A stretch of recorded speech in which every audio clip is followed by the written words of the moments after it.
know their own name, but you call yourself Alpha. Give it up for Alpha from Midrand, ladies and gentlemen. Let's go.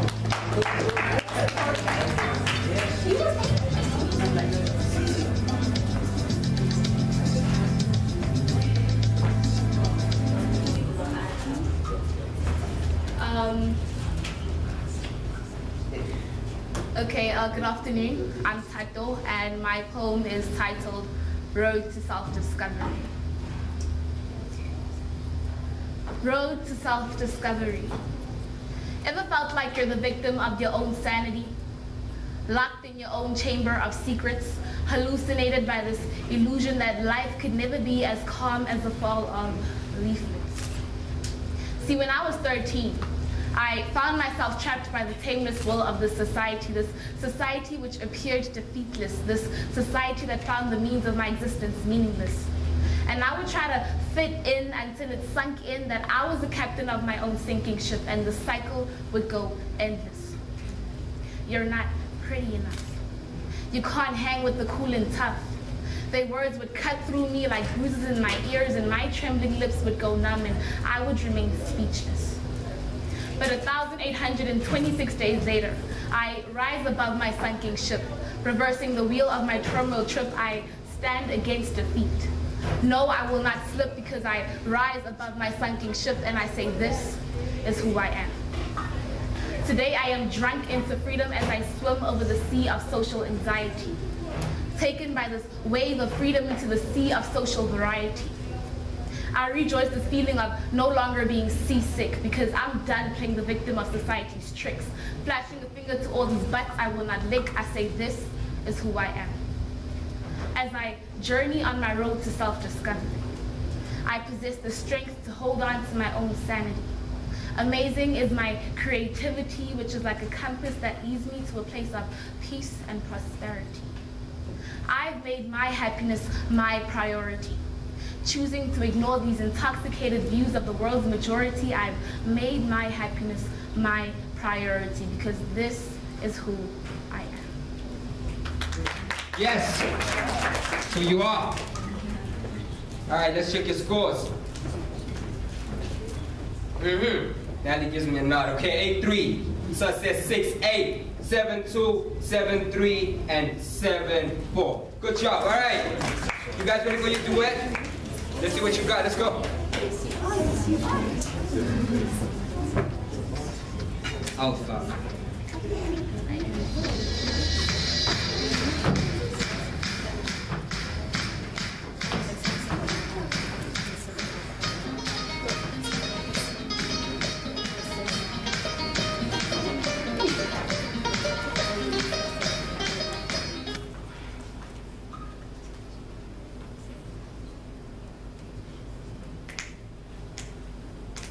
My life was phenomenal, just the way I anticipated. Had a beautiful colored girlfriend, chocolate boyfriend, and I was socially accepted. You see, we had been dating for over 4 years, but she was the breadwinner. He was the house cleaner, and I respected that. Since I was a child, I was always taught never to hurt a lady. I had 2 older siblings, so either way, I did not have a choice. I was told that I was a refugee seeking safety in his being. In simple, I was always told to live inferior to boys, but I loved her madly. Cooked when I could, even did the dishes gladly. Never needed space, cause she was my gravity. But one day it all ended. She said I had driven her into insanity. As I questioned the holy matrimony of this religion, I wondered why he couldn't send a direct message to his hormones to produce more testosterone. Immediately it reminded me of my father. I was beaten from an early age, from head to toe, thrown against walls and floors, ripped off my pride with no remorse, hid my frustration and pain underneath my clothes, to the extent that every day my death crept close. Without my chocolate boyfriend's consent, I slowly went ahead and stripped him of his dignity. Maybe if you provided me with less estrogen and more testosterone, he'll be able to be less of a victim. You see, I was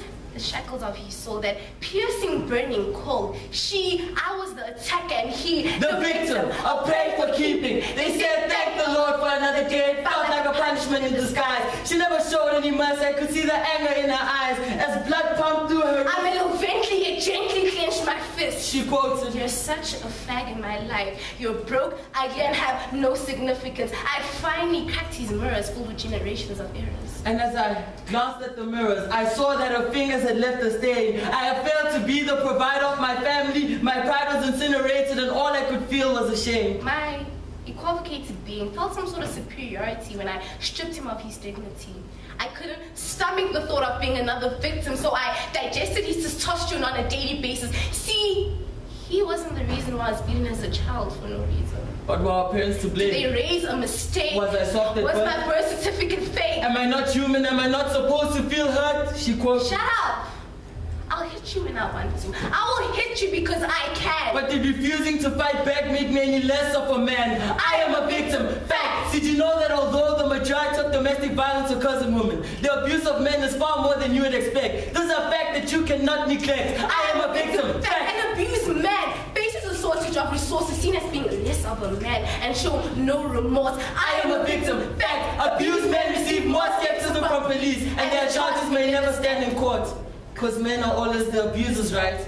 Well, that's what we were taught. As I craved for my father's manly commodities and imitated his every actions, maybe the beatings wouldn't have been so severe. You see, I wanted to be his spitting image. However, I didn't know that he was drowning in a pool of his own insecurities.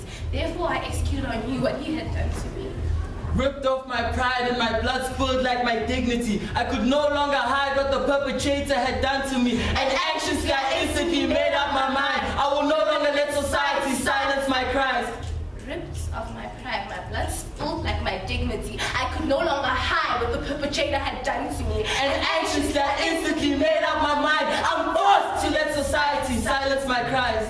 I finally made the decision to embark on the mission. Even with this beaten face, I demanded a bit of recognition. I considered myself wife material. I wanted to be her tailor. Ironically, our relationship was a battle. And my love was the traitor. We left everything in the past and decided to stop reminiscing.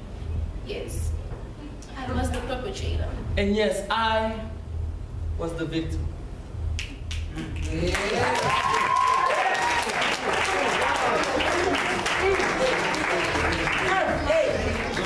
Finally somebody stands up for the man.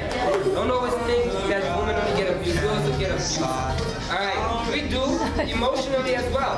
Alright, 85, 82, 9, 80, and 78. Let's see your final solo and then it's on to the boss challenge. In the sky, when I'll find mine on the right at your side. I'll find mine on the right at your side.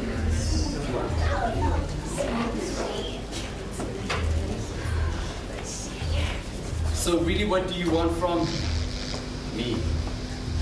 My heart really can't be done. The spirit I strive to seek had sprung in the mud of the guilty and self-conscious precaution. I really can't auction at the price I need. So really, what do you want from me? I just flipped the hood upside down, tracking abstract assets with no third eye. I really should be falling off the axis of your world. I don't orbit in your space, so I convey that I'm not an astronaut. I turn my sixth sense on so I won't be a soul digger. I'm not looking for a soulmate, but I claim to have one. I guess my mate is seeking her fate. Her mind is reaching her state. She can't defy her content. Her mind is her whole concept. So we smoke away. These young proteges, my thoughts speak louder, but my mouth just says, come take a peek, and my mind is sweet, and you swear my dark visions play on repeat. Math is the language of the universe. Aura is ours, so let's converse with the cosmos of stability and sanity for soul purposes. So I dare you to come get me in my forest of palm trees. The problem is discovered late in life just to figure out the solution was behind the tree. Ignorance is truly bliss. I am driven by two philosophies, no more than I did about last week. Lessen the suffering of all reluctant, and my soul will have clarity. With this replete life, my future is in front of me. My courage is here to back me up. I advise you to pass trust like frequency, so why do you pull stunts? I seek spirits like aliens or knowledge. I never get enough. Knowing how to think, then what to think, empowers your mind. See, I seek my spirits through her. See, I see the passion in her eyes and the flame that made her soulless or jet like her pride. See, I'm the rebel of your life, dark as I might be, or rainy as the light.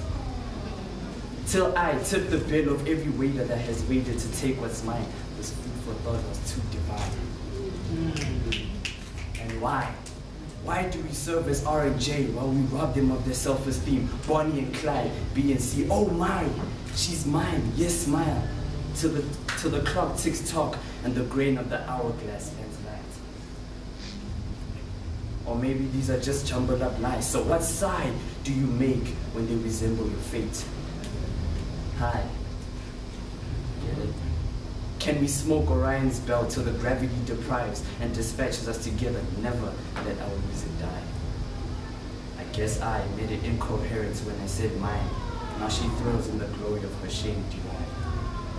Now I see the spirit alone. Good job, fella. Good job, fella. Good job.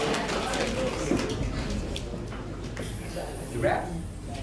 Alright, he does rap. Alright, he's got an 8-1, he's got a 7-0, he's got an 8-3, he's got a 7-3, and he has a 7-4. Alright, let's see your bar challenge. Who's leading the group? You are. You're not joining your crew? No, you're good. Okay. 2. Put one back you don't like. Pick up another one. Alright. Don't show them yet.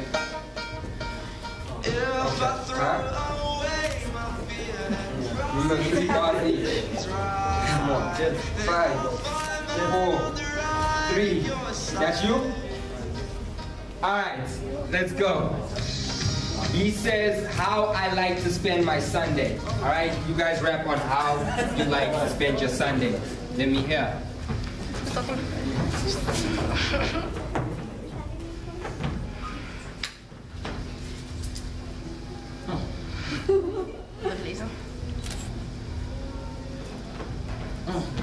Hype like a Saturday, stay blessed like a Sunday. Roaming around the world on a Friday. Wow. But this is how I really like to spend my Sunday. You see, we have that Sunday course, pop and place. That church singing happy clappy sort of vibe. That, you should actually feel like you're about to get elected. So I go to church and pray for my sins. I scream to the Lord for another day. The MHS is selected for poetry legislative standards. Yes! Alright. 3 bars each. I know you want to go. When you flow, I know you want to keep going. You only get 3 turns. That's it. Alright. You got an 8-2. There's a 7-2. There's a 7. There's a 6-3. And there's a 7. Good job, Midrand College. Alright, Alpha.